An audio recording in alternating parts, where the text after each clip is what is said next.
And welcome to episode 161 of the PowerScore LSAT podcast. I'm Dave Kaloran in Napa Valley. And this is Jon Denning down south in Los Angeles. You may be down south now, John, but you were just in Napa last week. I know. I feel like that's kind of what I was alluding to. You dunked the alley-oop. Well done. Yeah, I got to hang out with you. I saw a girl. Things were good. It was good. You and I hung out for close to 12 hours one of those days. I was just thinking, it's funny this is episode 161 because that's how many hours it felt like. It was a long time. I felt it the next day, seriously. I think everyone did. I think I'm still feeling it, bro. But it was a good time. And to our mutual credit, she suffered more than both of us. She fell asleep in a restaurant booth. Yes, she did. And that was funny. So you don't see that every night. No. Well, with her, it's surprisingly common. Yes, that was 2 times on the time 2 times you were in here. 4 days or something. It might just be my company. I think it's you start too early. Could be. Yeah. Well, speaking of, while we're getting into it, what are you drinking? Well, some test takers will recognize at least part of this, but I'm drinking a Pisco Sour. Oh, that's just mean. I want you to tell me what's in it because I don't know this drink, but anyone who does recognize it, I'm sure, would throw it in your face. Yes, they would. Pisco is like a great brandy that comes from South America, and that, of course, is controversial as to whether it's Peruvian or Chilean, which there's an RC passage that we'll talk about a little bit later that covered that and the origin. And so you put that together with some lime juice and some kind of like sugar syrup. And it's not bad. It's not my favorite thing I've ever had. I don't think I'm going to change my life for it. I'm not a big brandy guy to begin with, and great brandy, probably not my favorite. I'm sure there's a lot of people PTSDing right now because that section, as we will cover, was rough. Yeah. So what are you drinking then? Well, it's a little hypocritical because I say I'm not a big grape fan, but as it turns out, being in Napa, I did bring some bottles home. One of which was this really lovely place she took me up. I guess, was it Healdsburg? Is that where this is? Yes. It's a vineyard up there called Ridge, which was beautiful and fun. And I'm drinking a Cabernet, a bottle of that I brought back. It's a 2021 Bordeaux blend. So I look a lot fancier than I actually am right now, Dave. That's actually a pretty fancy bottle. Ridge is extremely well known in California wine history, and Montebello, which I actually believe you must be drinking. I think that's probably it, yeah. Yeah, is a really well-known wine, not just in this country, but worldwide. So, well done. Thank you. It's a good choice. Well known to everyone but me.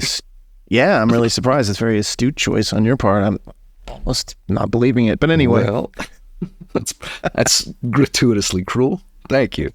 Is it, though? A little bit, but also accurate. So, you picked the song. Elaborate.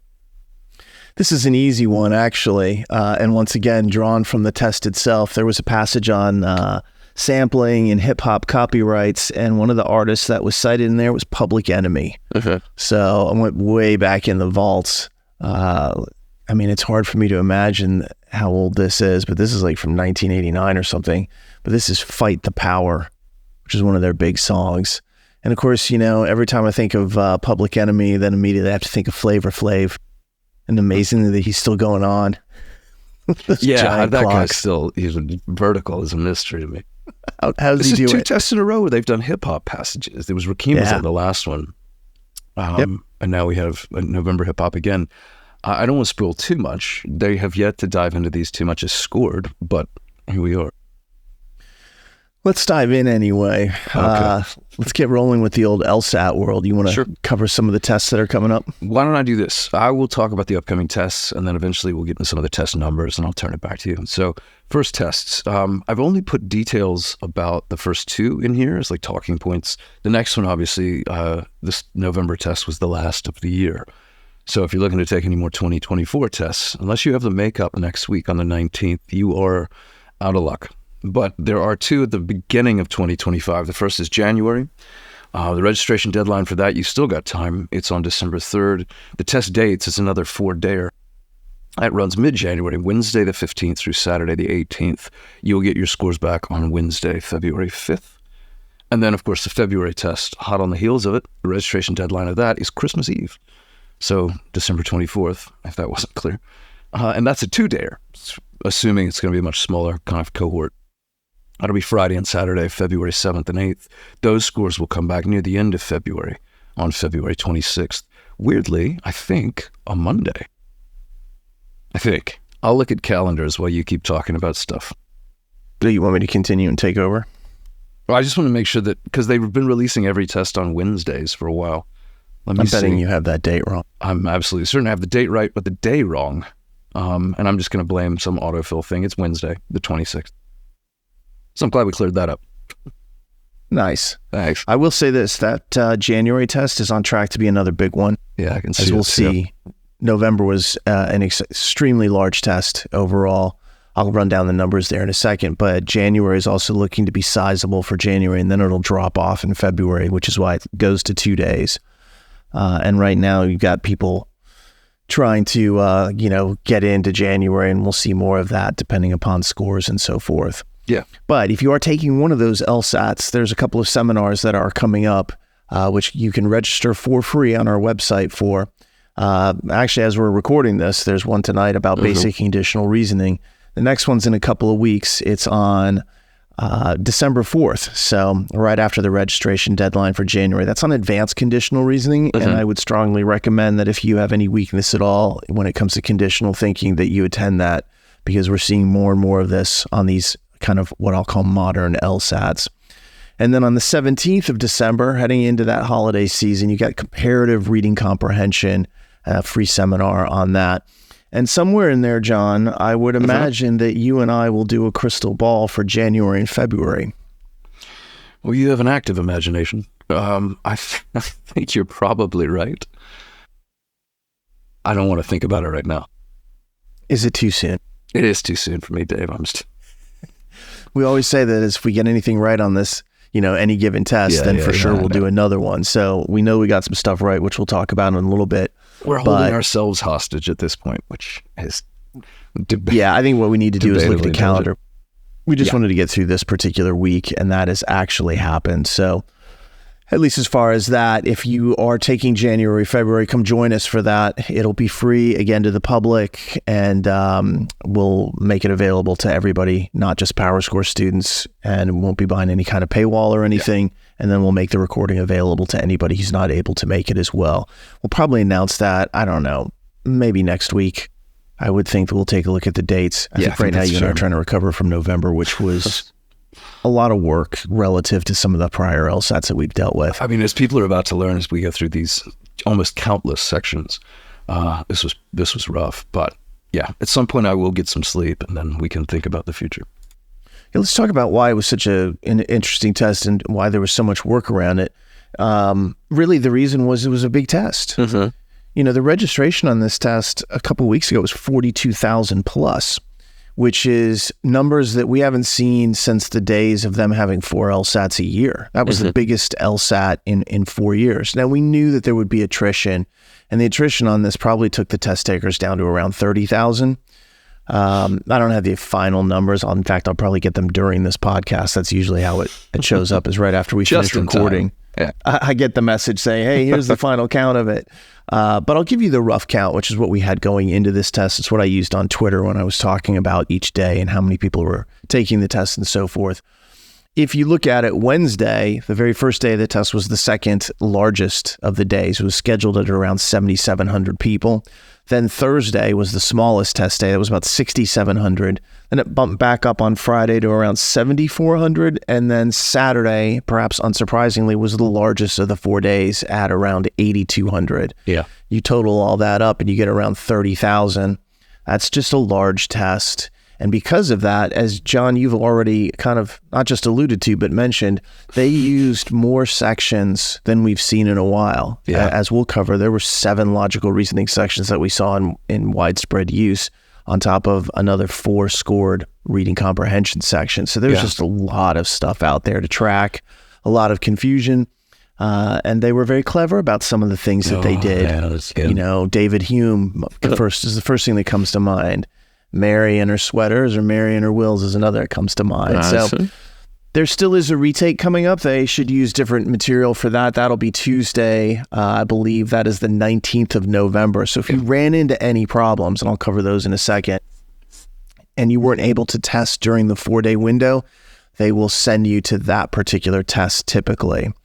And although there were no systemic issues, John, with this, no system outages, no database going down, there were widespread, that's a wrong word. There were kind of like intermittent little problems. Yeah, that were all isolated, kind of like, but severe. Yeah, isolated. Little issues in various places that this is the kind of stuff that you can't stop. You can't control the weather. There were snowouts in Colorado, for example. There's apparently a center closure in California due to the fires up by like Oxnard in Ventura County. There was a power outage, a few of them, as a matter of fact, including one in Santa Fe, New Mexico. And then it's funny to go from snow and fire to in a Louisiana center, the air conditioning went out. Yeah. So they brought in fans. I heard that. Like just all this random stuff that was kind of happening, but it was all isolated. And if you're going to have problems, that's the way you want to see it. You do not want to see a systemic issue, because when that happens, hundreds, automatically, usually thousands of people are affected. And then, of course, there's the usual issues with proctors. So many stories about, hey, I got ghosted, that it's almost becoming a de rigueur that it is that way. It's like, oh, I came back and there was no proctor, so I just went on. Were they going to cancel my test? No, typically they won't. Just stay on camera, act normal. Get well. Don't do anything sketchy, and you should be okay. Yeah. It's funny. I talked to using funny in a very loose sense, but I talked to a number of students who, the aftermath of it in hindsight, were like, my proctor ghosted me on the first passage of this RC section, which turned out to be, I think, the hardest of the 4 that we saw. Now I get a retake. I've been approved. Best proctor ever. I'm like, well, fair enough. Yeah.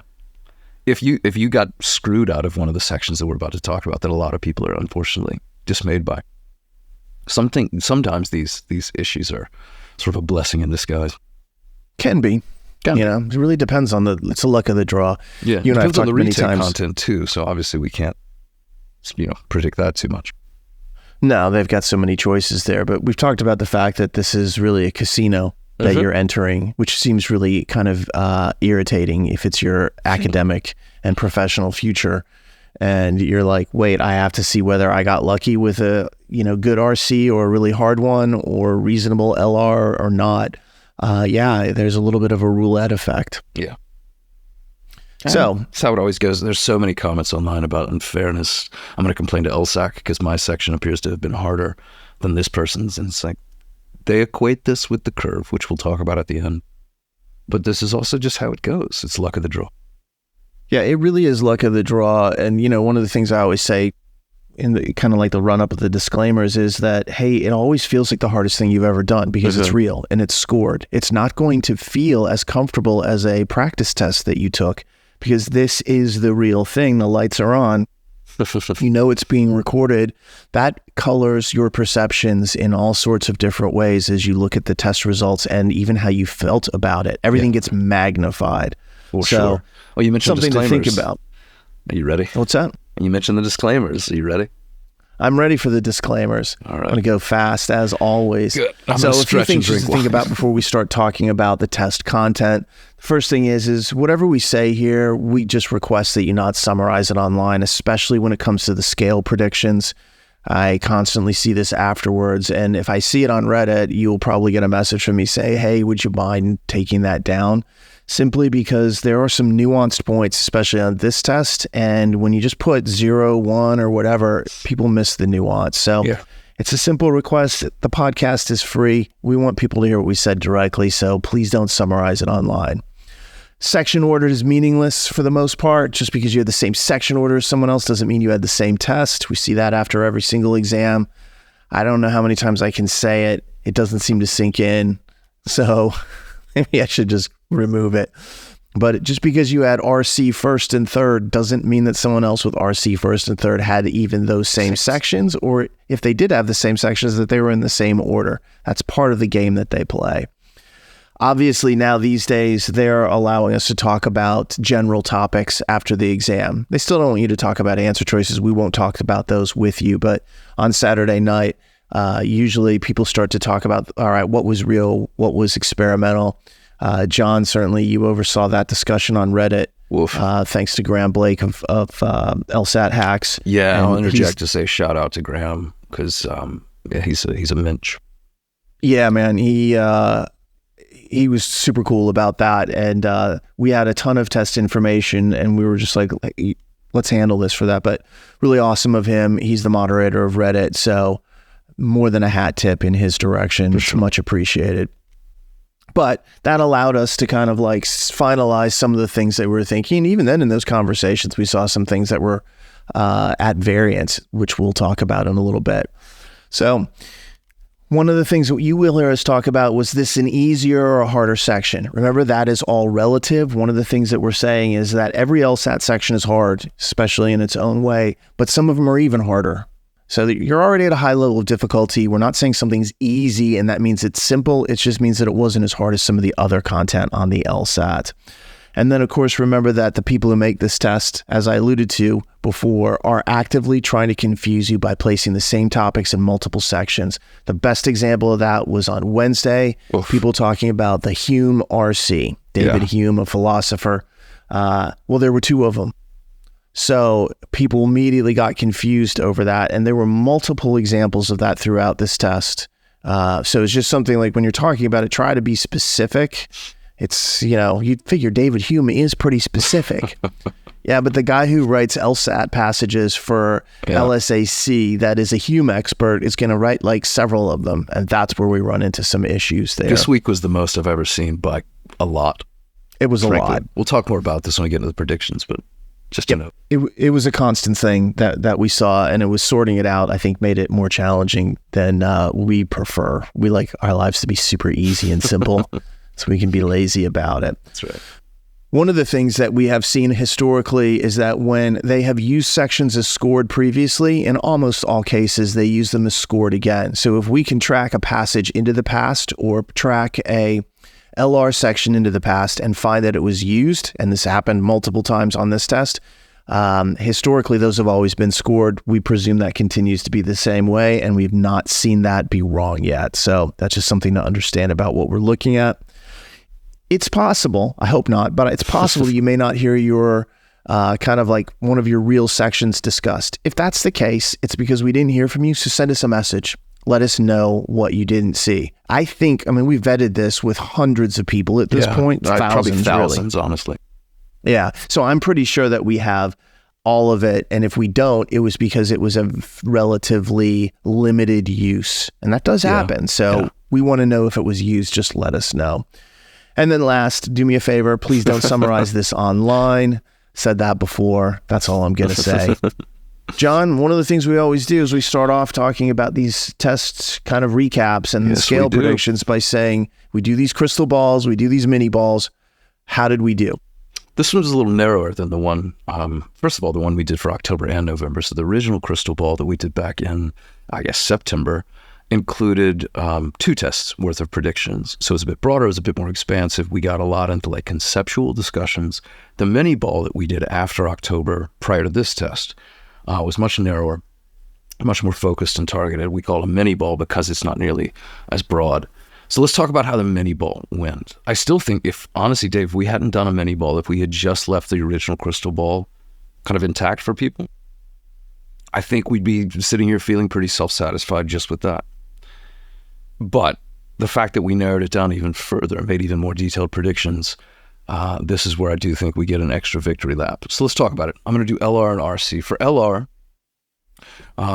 we have started to do this thing, and it's very, very recent, for the last couple that we've done, where we haven't just specified full test reuses, we've actually gotten into sections themselves.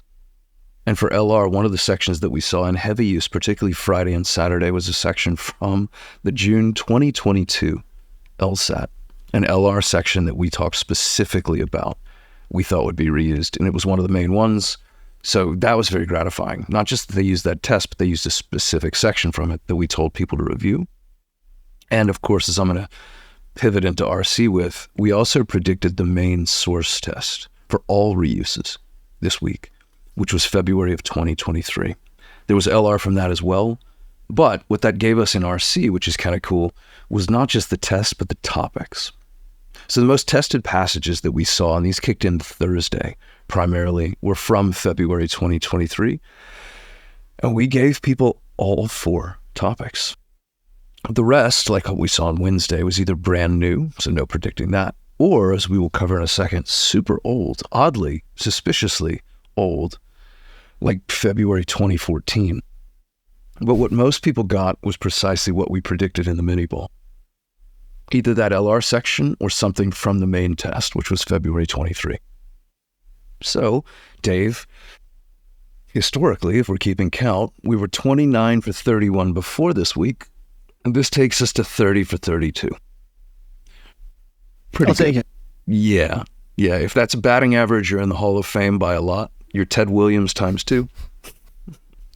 You're better than that. Oh, you're better than that, actually. I think you batted 400 for a season at best. You're over 900. Yeah. So. Yeah. And if you're doing this kind of accuracy as an LSAT, you're a 176 or something. So now keep in mind, that's a 176 before you see the questions. Think about that. I'm glad you added that because it was like, what? This is a 180. Isn't that great? Well, all right. What you're saying is this was a blind, it's not really fair to say blind guessing, 176. Says fairly satisfied with that. I mean, the whole goal is to get part of it right. Smug, but you know. Yeah, I mean, well, if you put down a topic in the Miniball and you say, hey, take a look at the African American community in Brooklyn, Illinois, and then people see it on their test. I mean, there's a huge surge of energy for those individuals. Yeah.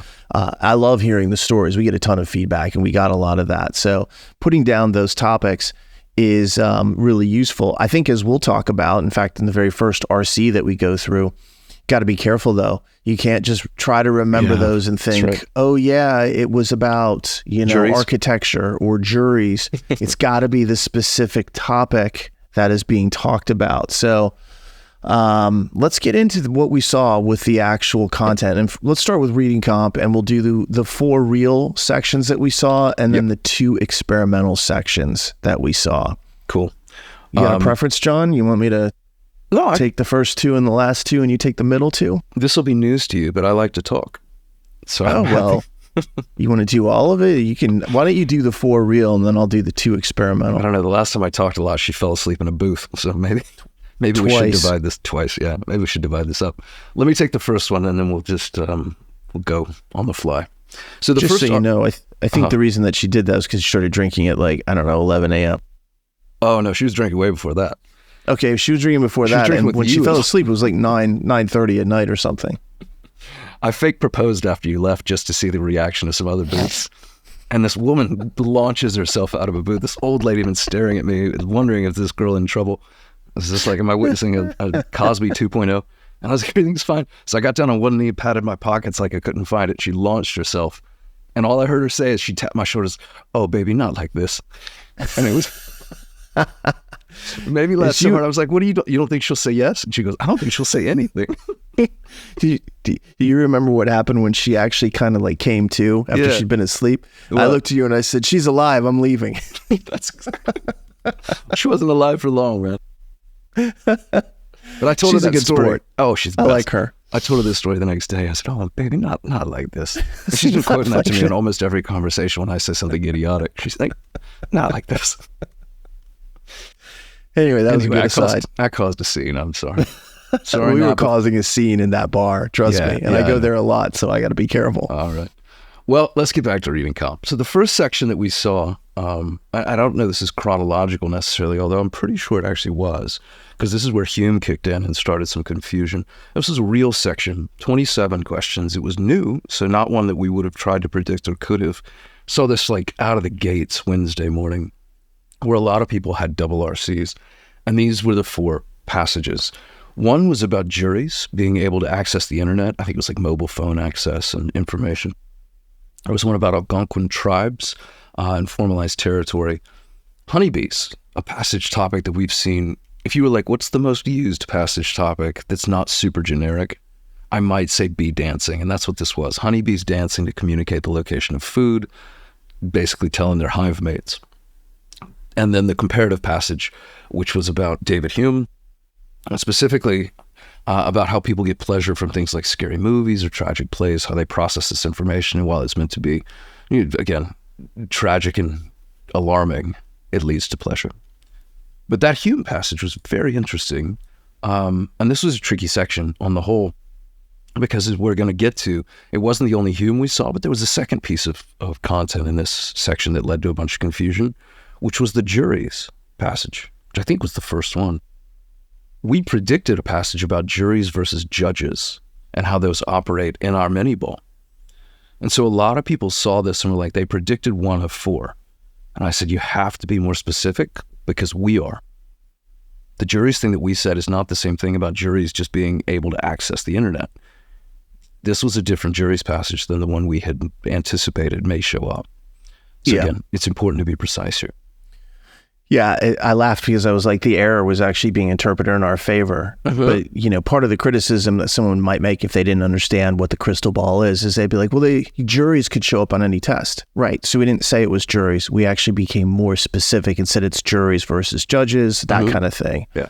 That we do that because there are, passages about juries that they're not entirely uncommon. This was just a very specific thing that we were going into. This was not that passage, as you pointed out. Yeah, and this is why we don't leave things generic in the crystal balls or the mini balls, is because we don't want to engineer this kind of confusion. We want people to be able to tell the difference. And what would be the value of just looking up juries anyway? There's nothing kind of unique or useful that you can divine from looking that up. Yeah, but let me take that and then transition into something that was much more accurate in terms of what we predicted. In fact, we went 4 for 4 here, which was the second real reading comprehension section, 27 questions. This came originally from the February 2023 LSAT. This was another tough section, but we gave people all 4 of these topics. And this is the one I heard the most about. This is the one I think people had the most often. One you mentioned was the African-American community in Brooklyn, Illinois. There was a passage in there about whether people's taste for music is an evolutionary adaptation or adaptation, or whether it just serves no purpose. That was the comparative passage.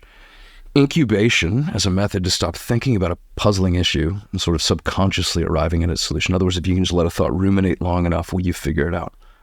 And then finally, the one I think most people complained about, although I don't know if it was the hardest, was the difference between having to, quote, right to do something and being morally, quote, right. It sounds like that. It sounded to me like that flaw question type of equivocation or uncertain use of a topic. Yep. But that, so a lot of people posting online about their, quote, right to be mad. And I think it was pretty justified in many cases here.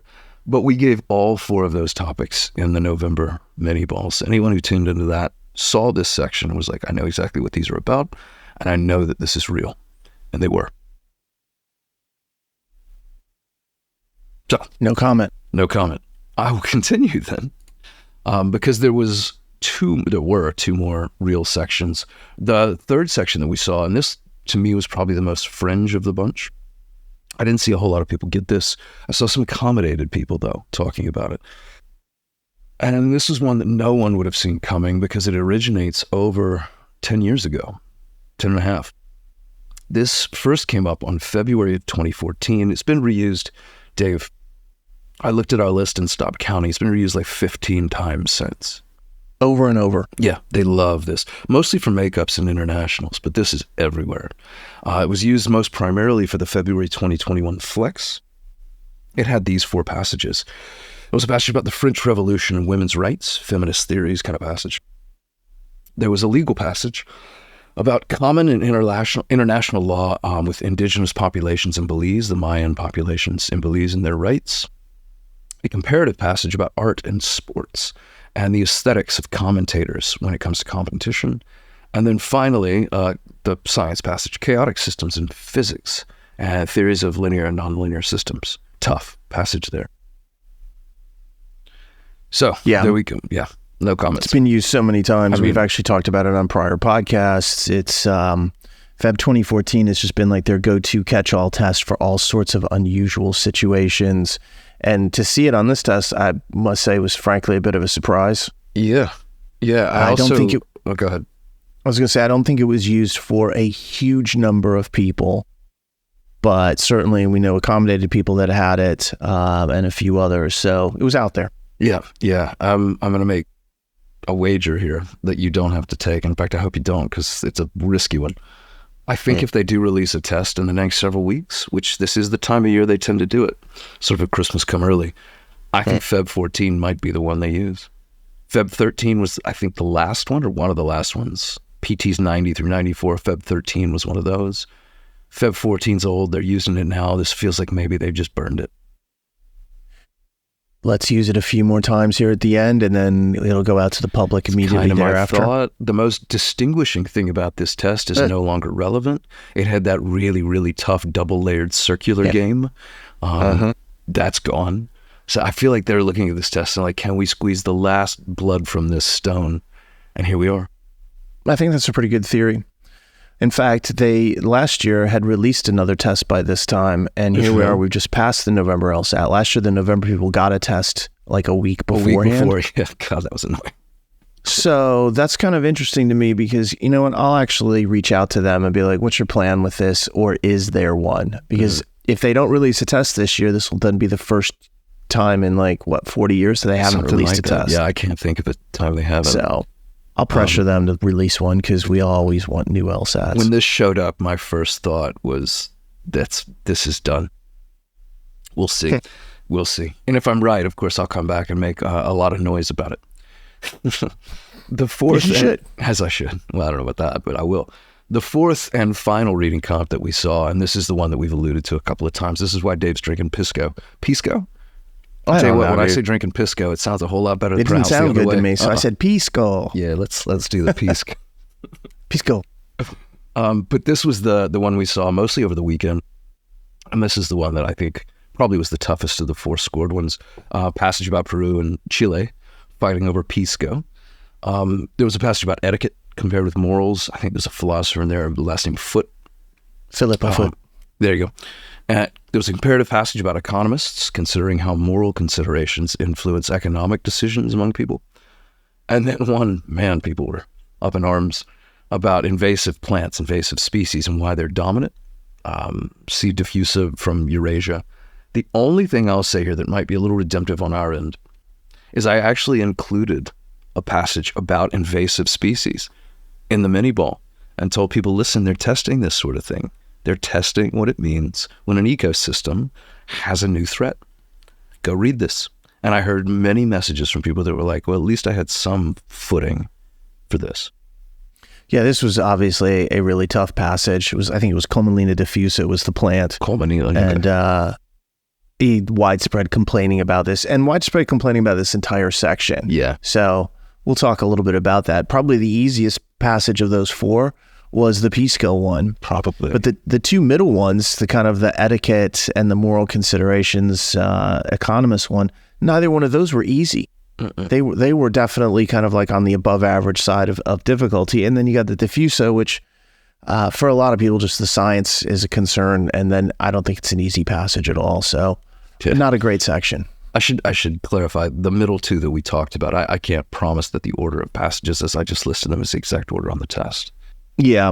I'm throwing disclaimers everywhere, but that is true. The middle two that you talked about, but sure. I think at least the one about drinking was the easiest one. Go figure.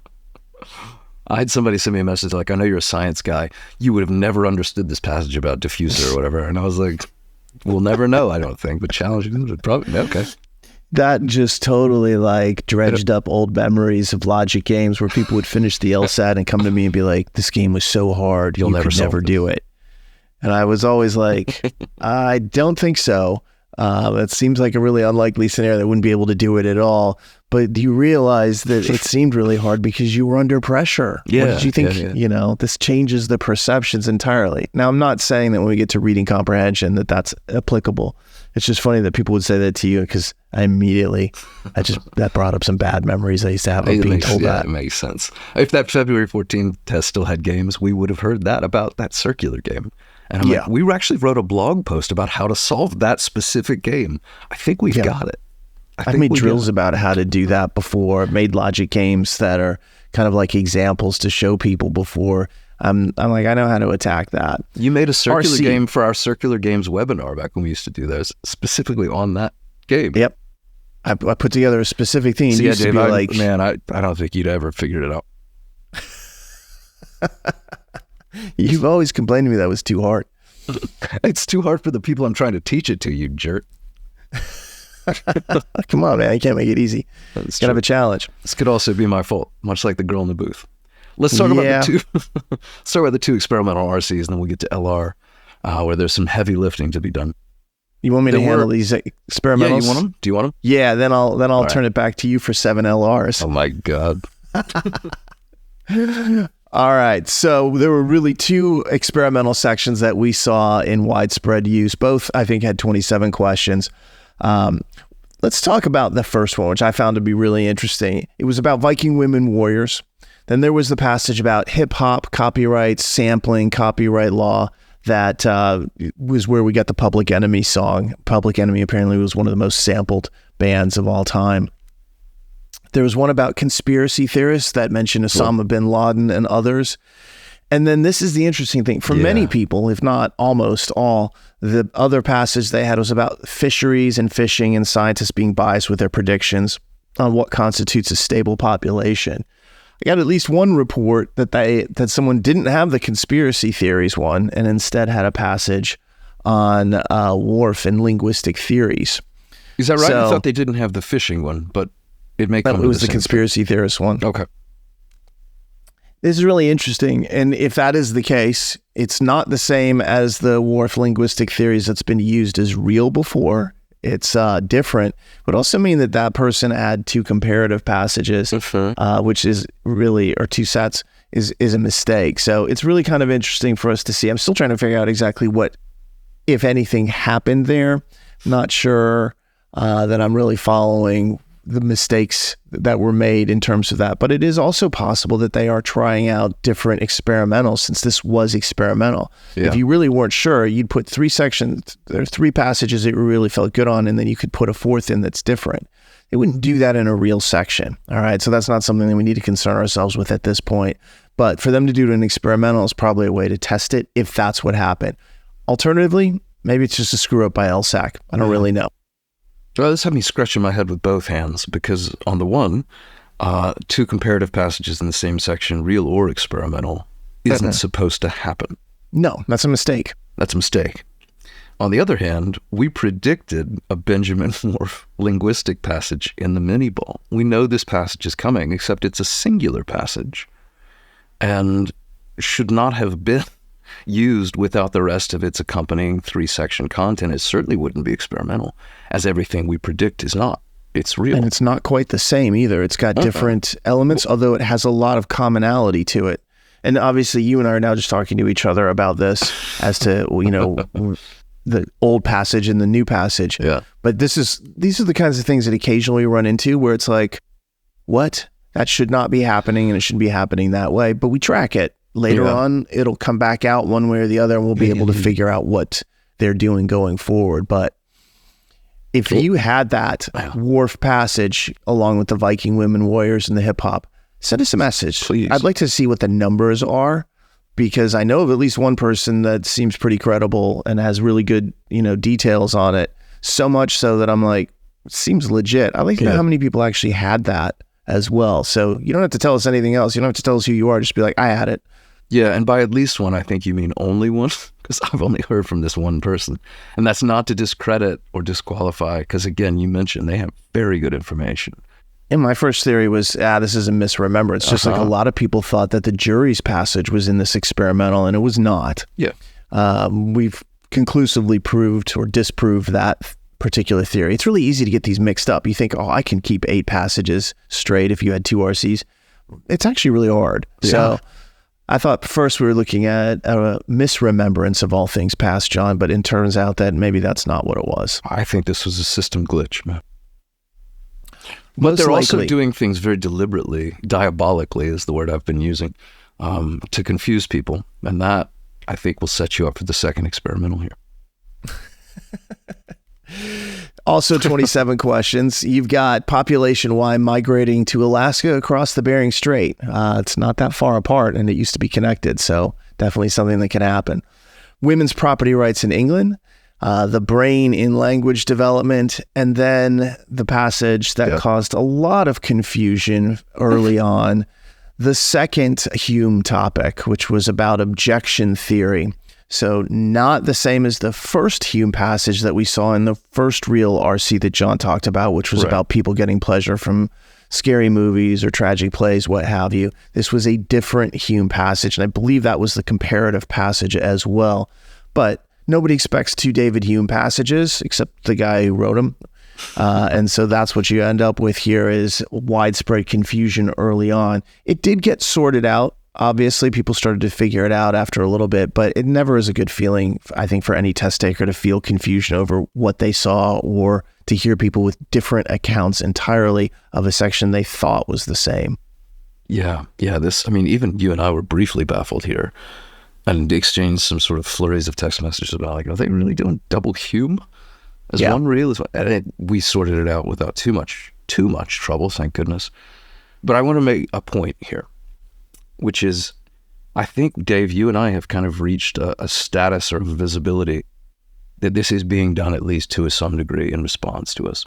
And I know that sounds very self-aggrandizing. I know that there's no measure of the amount of hubris that probably comes across as, but the only reason they would do this is to foster confusion, to sow confusion. And you and I seem to be the ones they look at the most as to, like, are we going to be able to confuse people? What did those guys say? Am I crazy? Well, how about I reframe that slightly? I think they intend to sow confusion. The fact that it makes our lives more difficult and might cause people who have looked at the Miniball but didn't look at it closely to be a little bit uncertain at first. I think that's collateral damage that they like. They love, yeah, no doubt. Yeah. I don't know that it's aimed at us, but I don't think it bothers them one iota that it's causing this confusion. That is, for me, for sure, part of their intent. We saw it with so many LR. We saw it with so much RC where I'm like, you've been doing this for years. I know you're doing it on purpose at this point. It's no longer This incidental. feels like the most aggressive, though. Yeah, this was very aggressive. It's not random or incidental. This is clearly a pattern of what they're doing. And for those of you taking it in January, February, or later, you need to be aware of that in your post, LSAT discussions. If you're like, well, I had this passage and it was on this sports thing and it happened to be, about baseball. And then someone else is like, I had a baseball passage. Don't just assume it's the same thing. It could be different. Yeah, that's fair. This one to me just felt like the closest shot over our bow, but near it.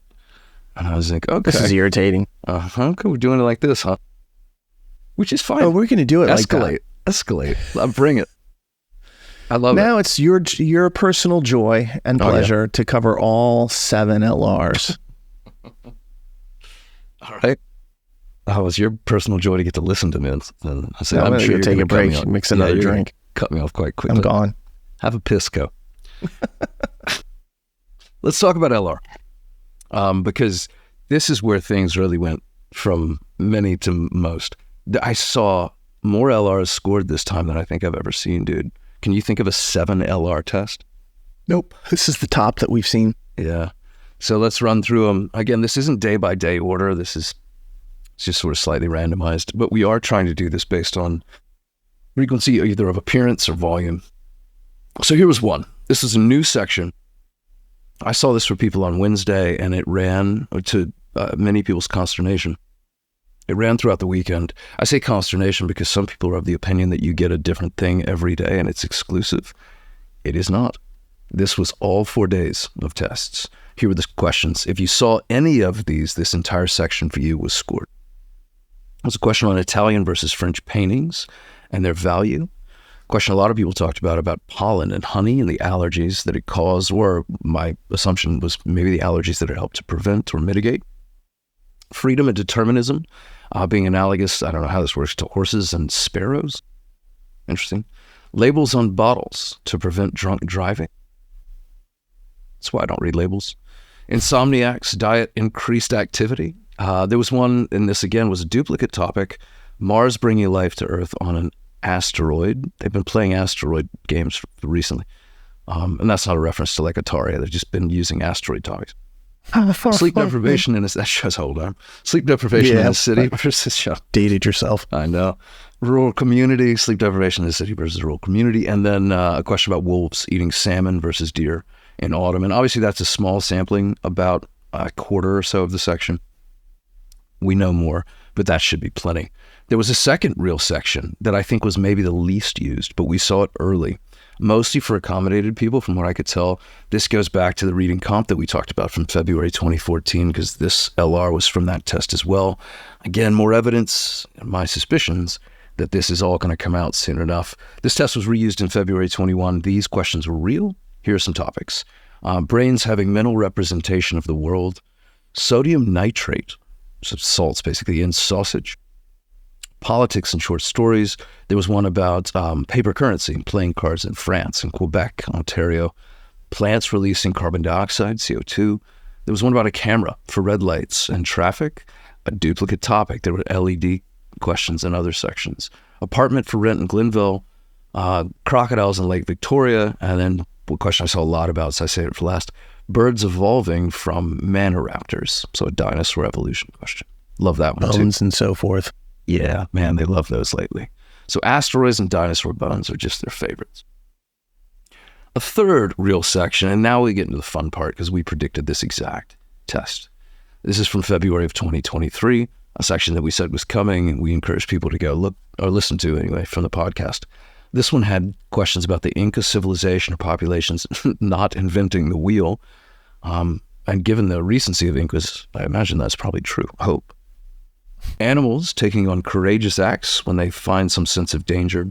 I think that was like a self-sacrifice kind of thing. Plant germination, when planted shallow versus deeply. Bacteria doing nitrogen fixation in low oxygen conditions. This had a question about vitamin E stopping Parkinson's.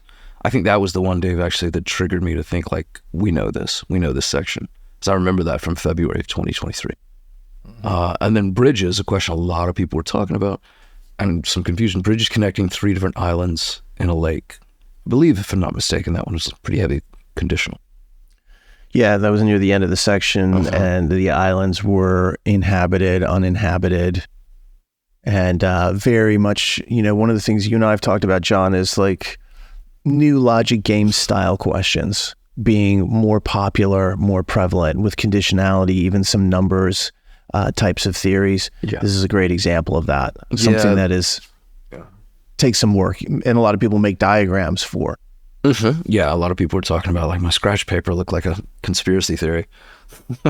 But this also predates the disappearance of games, so it's more of a precursor, I think. What they knew by February of 2023, they were going to get rid of games, even though it wasn't until June of the next year.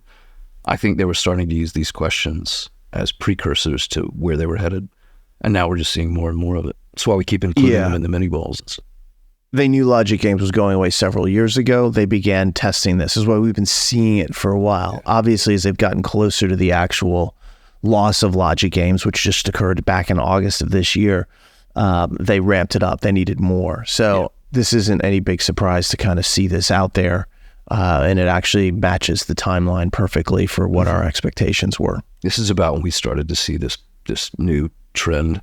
And apologies if I misspoke. I may have said logic games went away in June of 2024. They went away after. That was the last test with them, which you kind of shockingly still predicted perfectly. Go do the virus game, and then they got it. So I'm gonna give you high fives for June 24 for at least a little while.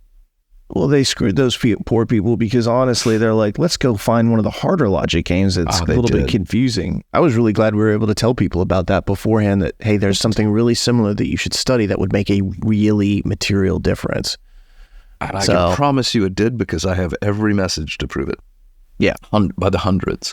Which is one of the reasons I miss logic games these days, is because we can't make predictions about what you might see, and there's some really good stuff you can point people towards preparing for. So, given that we've been able to predict the test like we have, that section I just went through for LR is a test we predicted exactly. It was on our, like, the top of our list, second top from the list. We were like, look, if there were games on that test, we'd have done it like reading comp topics. We'd have been like Brooklyn, Illinois, and computer virus. C'est la vie. So let's real you 4. want me to do 4 and 5 for you? I mean, I'm not looking for handouts. Yeah, I'll do 4 and 5 for you. Make Apparently your I life, look give you like a I little need break. You look like you need a moment. I need a nap. All right. So let's talk about the next 2 sections, both of which have been used as experimentals before, but hadn't been scored as real sections. Yeah. And what I saw was a lot of people had both 4 and 5 together as a pairing. So again, all this is real. We'll start off with the first one, which I'll number as the 4th.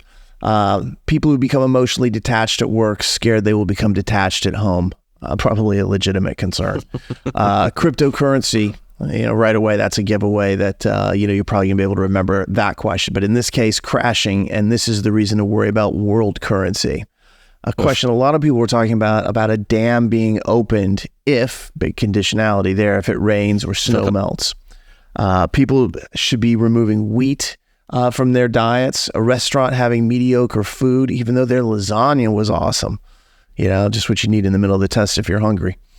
Sunscreen's impact on sunburns, which is an interesting question that some people feel like they have seen before and was actually on a previously released test and are adamant that that is a question that should not have been there since it was previously released. A little odd. There's a lot of anomalies and oddities on this test, John. Yeah, that was a weird one. Yeah, and that was early on in the section. I'm not sure if it was the first question in the section. In the analog that it supposedly is matched to, I think that was question number 3 in the section. Yeah. And then C and S type asteroids. So that's all one section that you have there. That was often paired with this next section, which we'll call real number 5. Chimps and bonobos. Chimps. Efficient Bonobos. teachers. What's that? Bonobos. Bonobos, bonobos, whatever, dude. You just love that. Dude, so rare that I get to. I'm not walking around talking about chimps frequently. They're our second closest cousins. I know, little known fact about me, I don't like them. What? They're I'm probably anti-chimp. my favorite ape. No, dude. There's something about them that bothers me. Maybe it's the uncanny valley of their existence. I don't like it. You have a kid. I like bonobos. You can't win them all. I'm not into it We're at a all. Venn diagram and it overlaps a little. Dude, show me a zebra. I'm more interested in a hippopotamus than I am chimps, man. Anyway, all that aside, intended outcomes and luck, fires in caves. A question a lot of people talked about, cuttlefish moving like crabs. A lot of people were like, some weird animal, and cuttlefish are weird. All right. Yeah. But I like them more than chimps too, by the way. Another recognizable question about SUVs and fuel efficiency and cargo area. One about Shakespeare being a true author.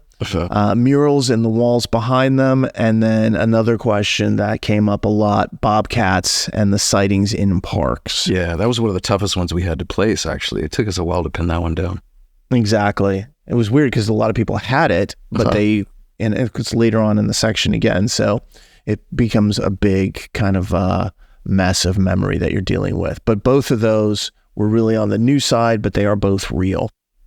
Yeah, those 2 sections that Dave just went through were both new as far as we could tell, in terms of they haven't been used before. All right. They've been experimentals before. Exactly, yeah. So, okay, 2 more, let's power through. Real number 6. This, interestingly enough, is another old February test. This one's February 2016. It got reused in October of 2020. This was the only content from it I saw. So weirdly, unlike February 2014, I didn't see any RC from this test, but they did use this LR. And it might have only been for a few accommodated people, but it's out there, so here we go. There were questions about wood rat nests and leaves, some environmentally friendly hotel, an overlap type of question with LED lights. Remember the traffic light thing I said before? Similar topic. They used Thai food here, bribing judges, chimps. Here's another chimps question. And altruistic behavior. Dave hates that question because he doesn't like chimps. Dave loves this question, though, because there was also one about grapes and cold weather. That is right up your literal backyard alley. Yes, it is. What do they call it? Shock? When they freeze? No, you're thinking about bottle shock, which is a totally different thing. Isn't there? There's a thing where the grapes freeze on the vine that has a name. Shatter? No, shatter is when you get rain early on in the season, and it knocks the flowers off, which makes the grape bunches kind of small and sparse. Yeah, well, clearly I'm out of my element. Let's keep going. Gala for music awards purposes. I wish I had longer to go in this section because now I'm embarrassed, but that's the end. Those were real questions. Again, I don't think many people listening to this saw that. If you did, though, it was scored. It did count. And if you want to, yeah, go ahead. I was going to say, I saw this section paired up with that February 14 section of LR, which was real section number 2, and then also that February 14 RC that we talked about before, which I think was like real RC number 3 with like the Mayans and Belize and the French Revolution and so forth. So almost like they put all those old sections together as one test. It's suggestive again that that's for unique individual situations, accommodations or something. Small usages. And then one that I'm actually really happy to kind of wrap this up on, or at least conclude the topic discussion on, which was real number 7. And the reason I'm happy about this is, and I mentioned this before, you and I have started to do a thing in these crystal and mini balls where we don't just name tests, we name sections. And that is, if the wire was high before, if the tightrope was up before, this is higher. This is much harder to actually succeed in. But in this case, we got it exactly right. We mentioned in the Miniball that June 22, 2022 had an LR section that we thought was going to appear. Here it is. Because it hadn't been used in a while. It was just one of the LR sections. It's never been repeated before. It's one of the LR sections from that original test. It's the only one they hadn't reused. We thought it was coming. It came. We were hunting for it, honestly. Looking for it. We've been waiting for this, and here it was. And we mentioned it. We told people, we gave a podcast number that had this covered. Here it is. So these questions were also real and from that June 2022 LR section. There was luminescence or fluorescence in coral, the role of villains in a movie, seagulls, something with seashells and calcium. This was the one you mentioned before about Mary's handwritten will, not the same as Mary's sweater or whatever. It's like Weezer song. Communicating with extraterrestrials, farm mouse bacteria, and athlete, HGH, human growth hormone. There you go. Yeah, this was a section that I think a lot of people were like, no, it's not real. Seems weird. It's different. Yeah. And I had to inform a few people on that. I'm like, I'm sad to say, but this is real. They wouldn't have known it, or if they were paying really close attention, but we were hunting for this. We knew it was going to come back. They'd used so much of the rest of the June 2022 content. This one hadn't been used. It's like, it's overdue to be. It's all they had left from this test. Yeah. It's overdue to reappear. So when we started seeing the content and we were able to match it up to everything and all the questions matched, so they didn't change this section. We've seen it before. We've talked about it before. And yes, it was real. I got a question on that closely. How do you know? I'm like, I did too. Man, that'll take a while for me to explain. As soon as I saw that fluorescence coral thing, I think you must have done the same, but you and I texted each other more or less simultaneously. It was just, if ships could collide like bullets, or if texts could collide like bullets, it was exactly that. We sent the same text to each other at the same time, June 22. It was spot on. Yeah, and there was, some of these sections, more than a few of them had 26 questions in them. And so you actually had people out there who were adding up their 226 LRs and their 27 question RC and coming up with 79 questions. And they were saying, oh, it can't be real. One of those, 26 LRs had to be fake. That is not the case. Nope. There are a handful of tests that have 79 questions on them. And so it is not something that is, like I think prep test 116 has 79, prep test 121 has 79. So that was the first thing, is we had to kind of debunk the idea that 79 questions was an impossibility. The other thing that people kept saying to me is, well, 79 questions automatically, that's going to loosen my scale.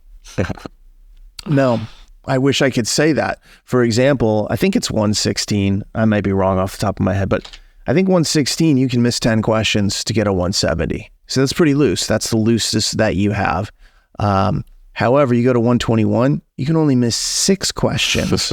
Only 6 on a 79 question test. It's the tightest scale that they have on the maximum number of questions, which tells you that the number of questions isn't dictating what your scale is. And so as we go through this, regardless of whether you had a 25 or 26 LR, we're not adjusting for that because LSAT does not appear to adjust for it.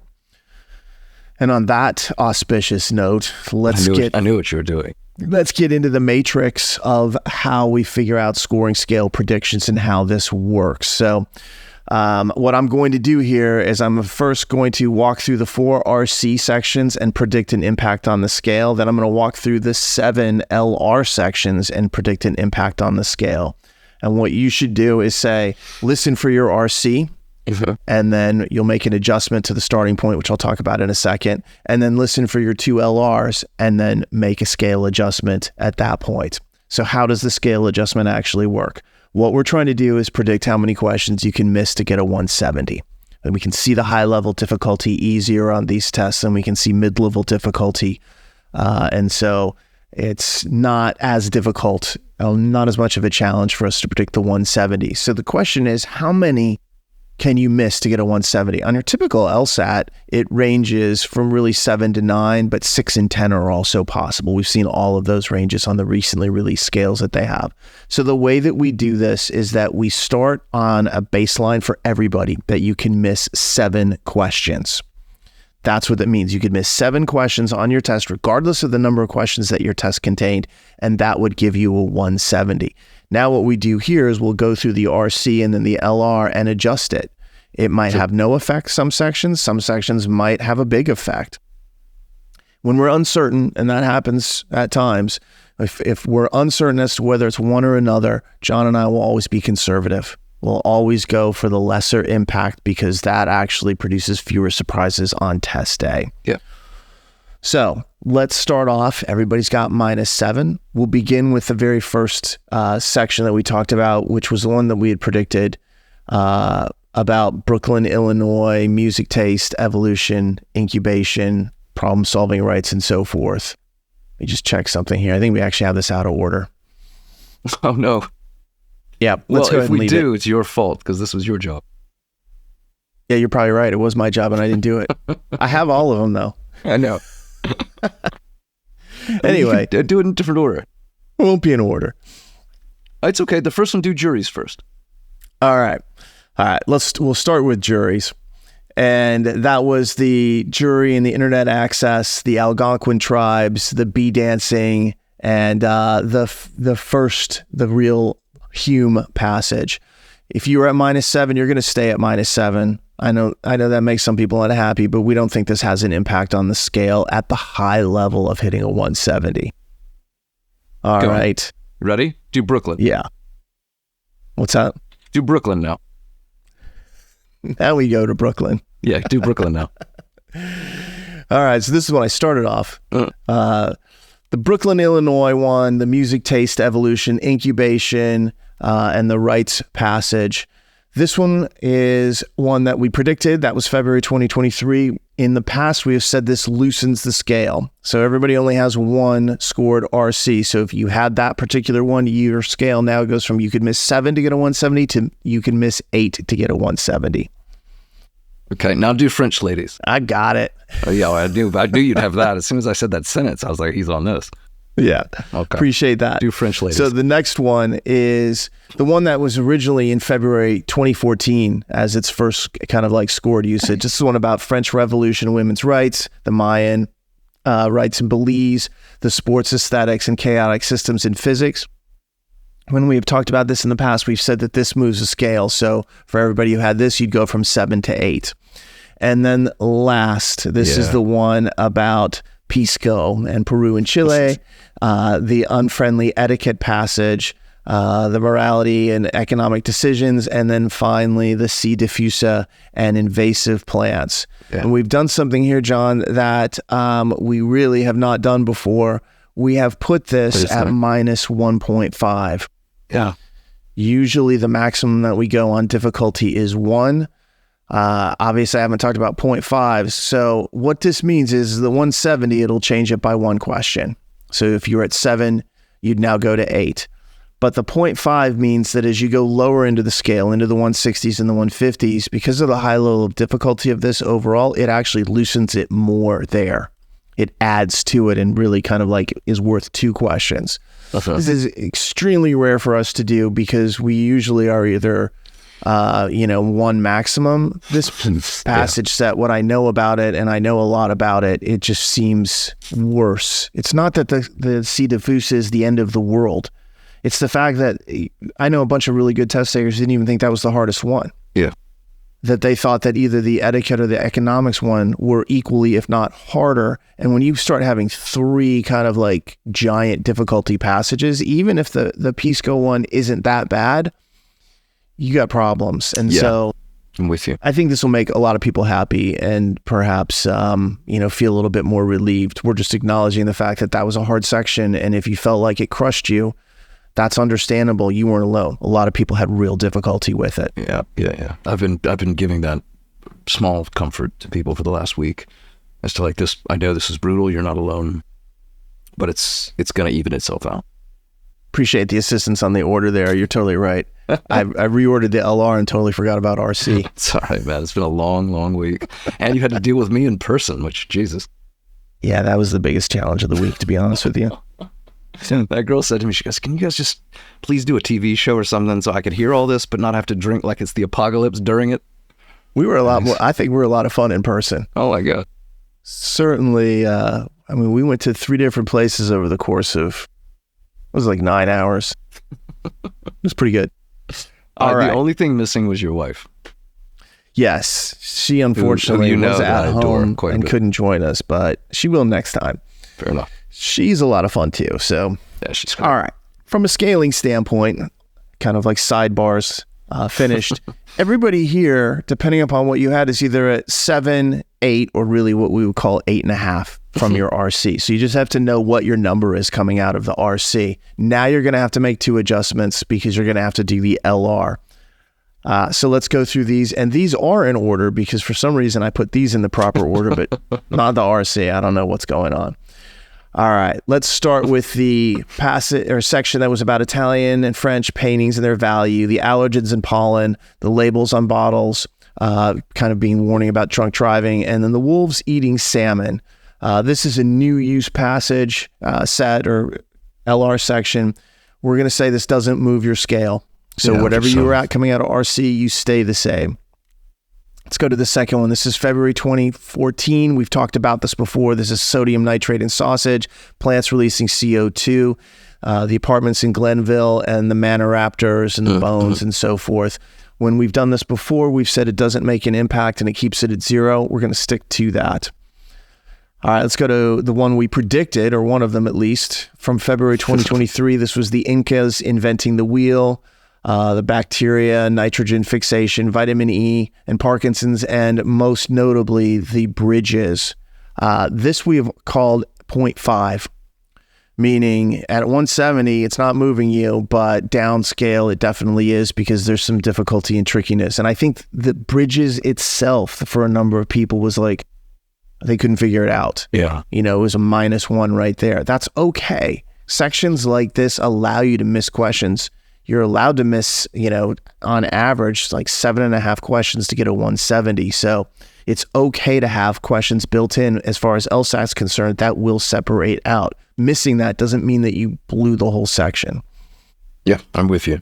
I didn't hear from a lot of high scores that question was brutal, but I heard from a lot of like the 162 types that were like, hey, this one really gave me trouble. When you think that the average is -8.34, for 170 now, we're kind of tracking with that. Yeah, it's right in there. So let's go on. That's 0.5. And as we've explained, doesn't change it at 170, but does help move it and loosen it as you go down. Let's go to sections 4 and 5, which were paired together for a lot of people. And there's good news, bad news here. So section 4 was the cryptocurrency crashing, the dam being opened, the stone tools in Africa, and the CNS type asteroids. Yeah. That does not move the scale in our opinion. However, section 5, the chimps and the bonobos. Nailed it. Whatever. fires in caves, cuttlefish, walking like a crab, and the bobcat sightings, we're going to say this moves the scale by 1. So you would then, if you were at 7, you'd go to 8. If you're at 8, you'd go to 9. If you're 8.5, you'd go to 9.5. I think there might actually be some 10s out there in this. Given how conservative we are and that there are specific combinations. Yeah, it is possible. And then the last 2 are actually not going to move it. So 6 was wood rats, Thai food, bribing judges, more terrible altruistic chimps, grapes in cold weather. We've talked about this before when we covered the October 2020 LSAT, for example, and we're going to say this does not move the scale. Also the same with section 7, which I think is going to disappoint more than a few people. Yeah, I know it is. I got a lot of people saying this was the hardest section I've ever taken. I didn't think it was real. It was so weird. We've talked about this before. We talked about it in June 2022, and we said at that time that the section about fluorescence and coral, the movie villains, Mary's will, not her sweater, an athlete, HGH. At that time, we said it didn't move the scale. We're sticking to that story. And so that wraps up the 7 LR. And we're not going to find the scale out when the score comes out on November 27th, but we'll certainly get the scores at that point, and we'll see how people do. Hopefully this turns out to be a great test for everybody, despite some of the issues that, some of the difficulty that was out there. Yeah, and I'll put the same caveat you did before, which is it's possible that there's something happened to you that you're unique. We missed it. If so, please let us know. And this is 11 scored sections that we just went through. If there are more, God help us, but if there are more, it's possible they just kind of fell through the cracks. We say this every time. The signal for the noise kind of thing. Yeah. Yeah. I think we have the vast majority of it covered, if not all, but there's always, maybe there's a group of like 10 people we're given another test form. Sure. Happens. And if you're listening and you are like, I didn't have any of this, let us know. Yeah. And if you didn't hear your stuff, it's your fault. Yeah. There's 30,000 test takers out there. Hopefully this covers all of them, but if not, it's hard to paint that entire picture. Sure. It's all about the information that we get and the quality of the test reports that we get. So when you pass that information along, it makes it a lot easier for us to do this. But that is the test, John. I don't think it was an easy administration overall. No. Historic for us to have that, C diffusa passage set, where it is. I think that's fair, though. I think hopefully that provides some comfort for those who face that one. It should. I mean, as much as we can. Yeah. I like a lot of people are like, it's -4, right, for that one set? I saw that. It was -5 for me, I'm sure. Yeah. I'm like, you might have missed 5, but the scaling isn't going to be 5. All right. On that Above all, note, though, I know that you and I both do root for everyone and hope that this went well and hope that this has some good news and maybe some clarity if there wasn't already. Same exact hope from me. Hope this was useful. That's the most important thing. And on that note, if you get a chance, please subscribe to this podcast on iTunes, Spotify, YouTube, or anywhere else that you may find it. And if you've enjoyed us, leave us a comment and rating as well so more people will subscribe. And if you have any questions about this LSAT or law school admissions topics or other LSAT topics, please send those questions to lsatpodcast@powerscore.com. Once again, on behalf of John and myself, we hope this was super helpful. We're certainly here if you have any questions.